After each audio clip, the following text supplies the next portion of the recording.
Here in this video we will showcase 10 warsuits and walkers of the Imperium of Man that are in use by various other factions and soldiers other than the Astartes or the Space Marines.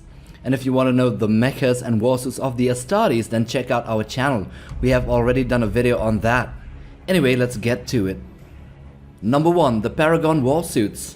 The Paragon warsuits, used by the elite Celestians of the Adeptus Sororitas or the Sisters of Battle, is a formidable armored walker.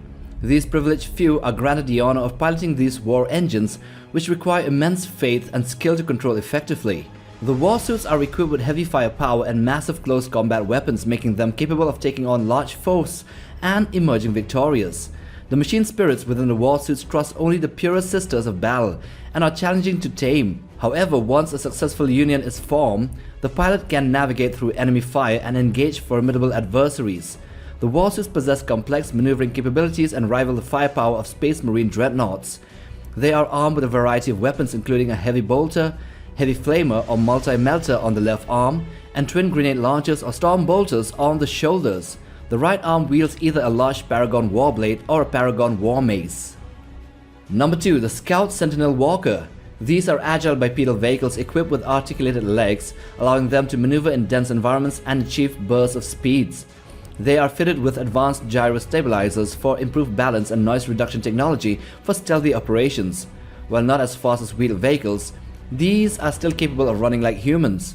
The standard Sentinels are typically armed with a rapid-firing weapon, originally an assault cannon. However, later models exhibit a variety of armaments, including the multi-laser, heavy flamer, autocannons, missile launchers, las cannons or plasma cannons.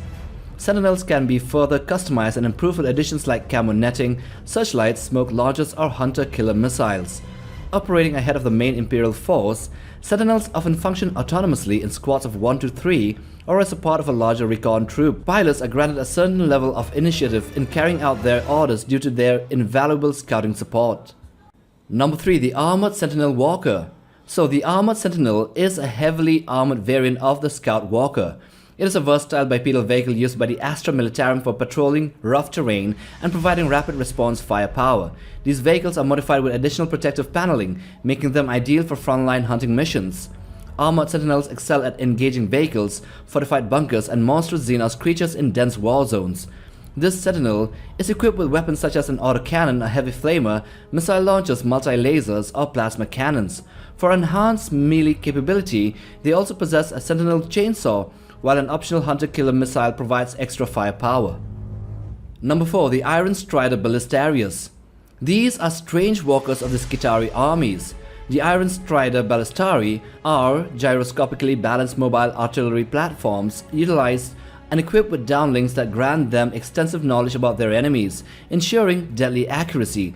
These walkers, which are bipedal in long, thin legs, are often accompanied by Skitarii Ranger escorts, which are always tirelessly searching the galaxy for high-value targets. Their mechanized mounts are renowned for their ability to traverse hostile terrains without rest for extended periods, showcasing exceptional durability. These mounts are Iron Strider engines that the tech priest Aldebrach Vink perfected in the early 33rd millennium, which had never turned off and have always been active for around 9,000 years as of the 42nd millennium. Although ridden by Skitarii warriors, the engine is piloted by a servitor who is reconfigured for this one particular task. Number 5. Sidonian Dragoons. So when tech priest Aldebrach Vink invented the Iron Strider engine in the 33rd millennium, its bipedal design acts as a perpetual motion machine, powering itself as it walks. After his death, the design secrets were lost and the perpetual motion was abandoned. Iron Striders today are never switched off as their machine spirit would fade away, and yeah, they are actually piloted by a Monotaur servitor. So the Sidonian Dragoons are revered Skitarii warriors of the Adeptus Mechanicus riding these tilt-legs Iron Strider engines to battle. Emerging from the mist, they strike with the force of the machine god spear, fearlessly charging through the enemy fire. They impale foes with their taser weaponry, unleashing a storm of sparks. Enemies who counter-attack are kicked or trampled by the Iron Strider engine's legs. With praise to the Omnisire, the mechanical knight swiftly moves on, seeking new prey, leaving behind blackened corpses. Number 6. The Onager Dune Crawler. This was based on an ancient Mars Universal LAN engine from the Dark Age of technology and was created by Archon LAN, the same one who made the LAN Raider. It started as a transport but was modified into a formidable war machine with force shielding. The Dune crawler is armed with advanced weaponry such as an eradication beamer, phosphor blasters, neutron lasers, and heavy stubbers. It can also be equipped with a potent Icarus array featuring autocannons, a Gatling rocket launcher, and a Daedalus missile launcher. Operating the Dune crawler are two members who share a symbiotic bond with a walker, a Skitarii gunner, and a Vanguard driver. These versatile walkers advance in series synchrony, traversing shattered ruins and toxic terrain without hesitation. Their formidable armaments can obliterate aircraft squadrons, penetrate traitor battle engines, and disintegrate enemy commanders with a blinding blue beam. Number 7. The Penitent Engines. This is a large bipedal combat walker utilized by the Ecclesiarchy as a punishment for repentant heretics, as well as by the Orders Militant of the Adeptus Sororitas for heavy infantry fire support. Piloting a Penitent Engine signifies committing a heinous crime deserving a severe penalty that surpasses imprisonment, exile, or execution. The Penitent Sinner is hardwired into the front of the war engine, fully exposed to enemy attacks. The pilot is physically connected to the combat walker through neural connectors and implanted chemical injectors in the brain and the spine. Penitent Engines are equipped with devastating close combat weapons due to the frantic mental state of the pilot, making long-range weapons impractical. They are armed with impressive Dreadnought-class close combat weapons like the Chain Fists or Power Blades. Also, they carry heavy flamers which can be used individually or simultaneously with the melee weapons. Number 8. Modifiers and Anchorites. Modifiers are operated by the sisters Repentia, who have committed the grave sin of fleeing from battle and betrayed their sisters. As punishment, they are condemned to pilot these war machines known as Modifier Engines, which are variants of the Penitent Engines but feature additional neuroagonizer arrays and enhancers that intensify the pilot's self-loathing. Deployed on the front lines, modifiers are driven into a frenzied state by the immense suffering. For Repentias, who betrayed their sisters, these individuals are wired into Anchorites, which are encased within a thick adamantine sarcophagi resembling Iron Maidens. Isolated and enduring years or even decades of torment, they await their inevitable end. In terms of weaponry, Modifiers and Anchorites prioritize firepower over melee weapons, unlike the Penitent Engines.